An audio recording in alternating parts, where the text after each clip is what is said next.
Assalamualaikum, apa kabar teman-teman? Ketemu lagi dengan saya Hadijah Satimin di channel ini.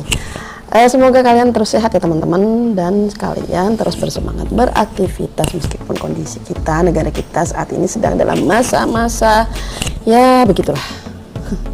Oh ya teman-teman, kita langsung aja, oke?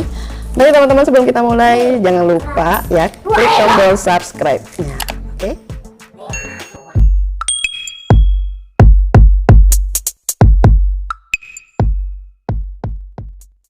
Kalau sebelum-sebelumnya saya ngebahas mengenai aset digital, kali ini saya ingin ngebahas mengenai emas.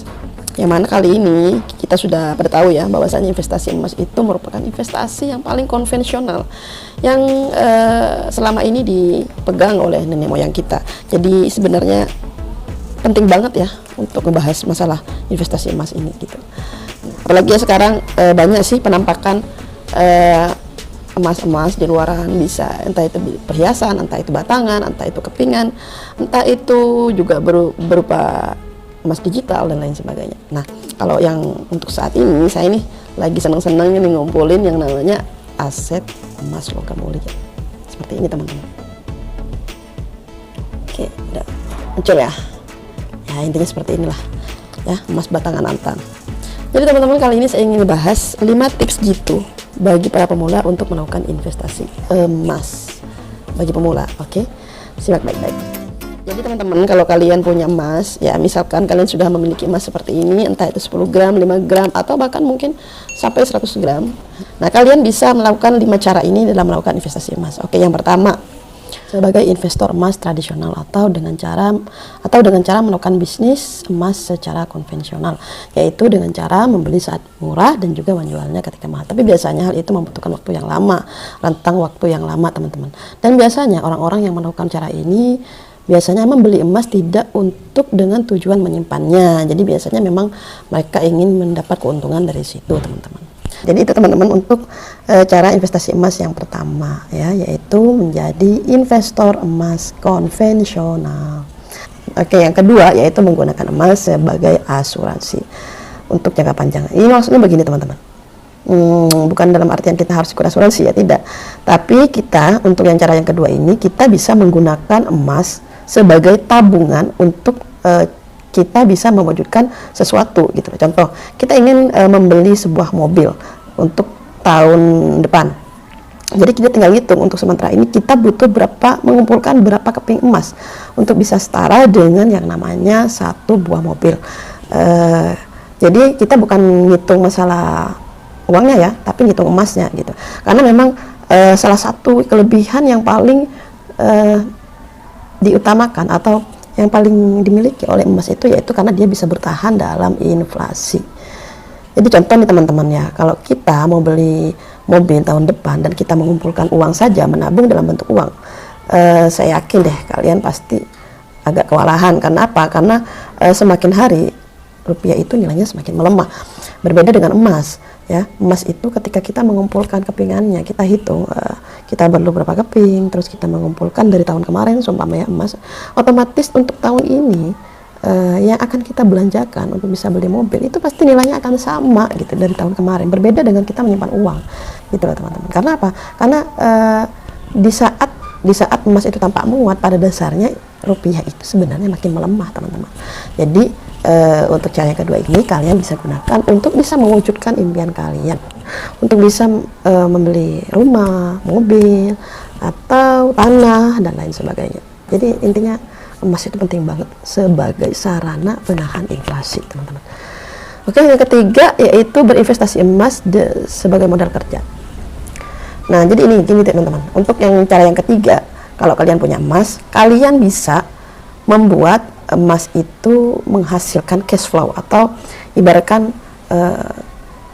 aliran uang gitu loh. Bisa mendapatkan uang yang keluar masuk dengan cara emas itu, yaitu dengan cara seumpama nih kalian punya emas 25 gram yang mana saat ini kisaran harganya sekitar 24 juta. Kalian bisa menyimpan emas tersebut di Pegadaian. Contoh ya ini teman-teman. Setelah kalian menyimpan emas kalian di Pegadaian, maka kalian akan mendapatkan otomatis mendapatkan uang ya dari Pegadaian emas ini. Nah, uang tersebut bisa kalian buat menjadi modal usaha, entah itu modal usaha apa aja yang sekiranya kalian sudah pikirkan matang-matang untuk mengelolanya.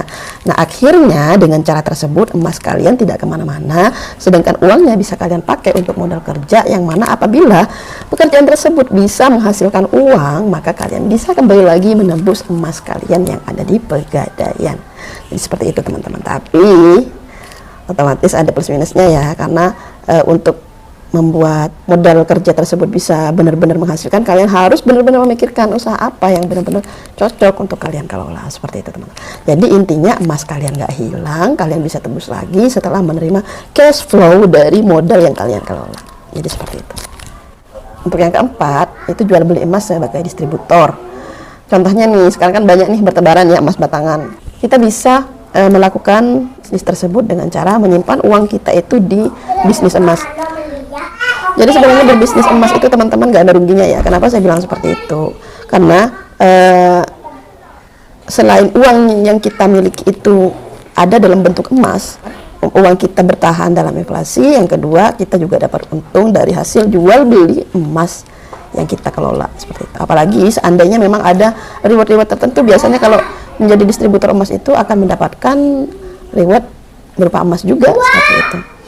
Nah, itu juga bisa kalian pakai teman-teman. Jadi terserah mau distributor emas, emas batangan, emas perhiasan, dan lain sebagainya, kayak gitu teman.